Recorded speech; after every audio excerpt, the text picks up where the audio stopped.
In the beginning, creation was gift, pure gift. Light, earth, water, life itself, all flowing from the Creator's hands into ours, unearned, unrepeatable, freely given. God's words to humankind were clear: till and keep the garden.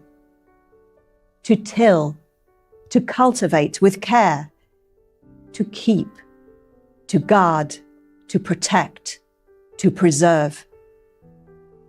But somewhere along the way, we stopped being gardeners and became conquerors. We exchanged stewardship for domination.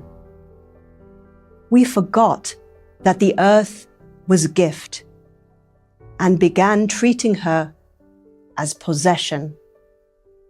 The soil cries out, the waters groan. Creation itself suffers under the weight of our grasping hands. Pope Francis issued a cry that can no longer be ignored. In Laudato Si, he writes that we have become lords and masters, entitled to plunder creation at will. Sister Earth cries out to us because of the harm we have inflicted through our irresponsible use and abuse of her gifts. But we are not left in despair. Francis calls us to a conversion, that is, an ecological conversion that begins not with policy and technology alone, but with the transformation of the human heart. And so as a Carmelite, I ask these questions. How can we answer the call to an ecological conversion? And what does Carmelite spirituality have to offer? I turn to Saint John of the Cross, a mystic, who understood that loving God and loving creation as God loves it requires a radical transformation. This is not the rejection of the world, but a complete reordering of our relationship to it. John's answer is both simple and demanding: detachment.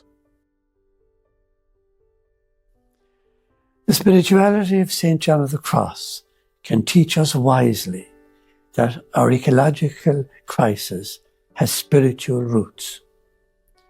We cannot love creation rightly while we grasp at it possessively. Listen to John's own words. Those who behold things with a possessive mind lose all delight in them. Their heart is held by things, and they suffer as a captive.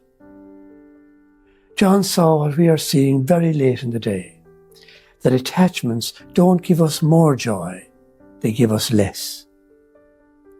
They cloud our vision, enslave us, and what enslaves us, we invariably lead into destructive attitudes, destructive mentality, destruction of ourselves and humanity. Detachment for John is not cold indifference.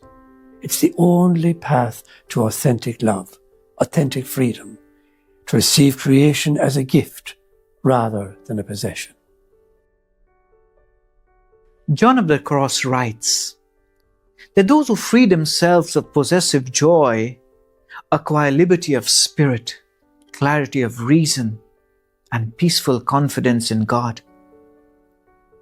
They obtain more joy and recreation in creatures through the dispossession of them. Think about it. More joy through dispossession, not less. Because the things of earth and even spiritual consolations, when we cling to them, become chains. They hold the soul to the ground when it was meant to soar. And we could become caught up in an endless cycle of acquiring and possessing and fearing and controlling.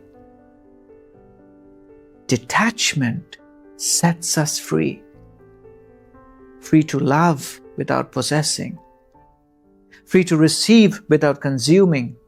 Free to encounter God in all things because we are not using them to replace Him.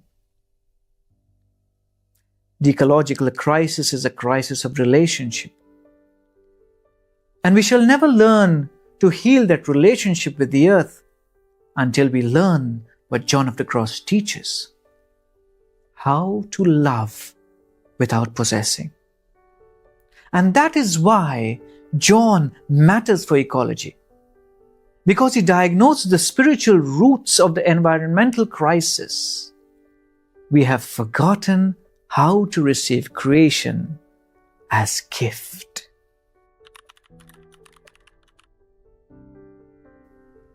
It means pausing before we consume and asking, where did it come from? What hands? What earth? What rain brought this to me?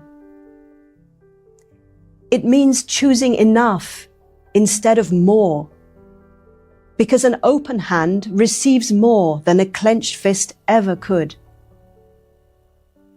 It means silence, sitting with creation without immediately naming it, using it, photographing it, or extracting value from it. Just receiving. John writes, "Those whose joy is unpossessive of things rejoice in them all, as though they possessed them all." The earth was here before us, and it will be here after us. It belongs to God, not to us. We are not owners, we are guests, stewards, children waiting to receive our inheritance with gratitude and responsibility. Everything created has an imprint of the Creator. And as we try to grasp possessively at creation, we are also grasping at God, trying to own what can only be received. John of the Cross teaches us that the union with God requires us to release our grip from every created thing. Not that creation is bad, but it is only an open hand that can receive the fullness of what God has to give, the whole of creation and God Himself. This is our call, this is our conversion, not to own less, but to receive more. Not to love creation less, but to love it rightly, as gift, always as gift.